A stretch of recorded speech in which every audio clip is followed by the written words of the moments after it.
Before you start using the William coffee grinder, you can adjust the angle of the chute so that during grinding the coffee is precisely directed into the filter.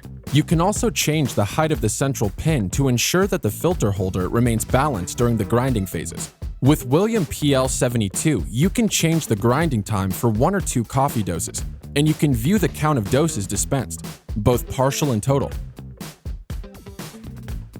To adjust the grinding degree, you just have to rotate the knob while the grinding is running. This is to avoid the burrs to get ruined.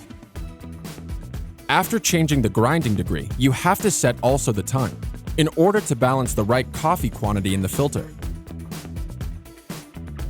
We suggest to always make a first test dose in order to eliminate the residues of the previous grindings and to obtain an impeccable result each time.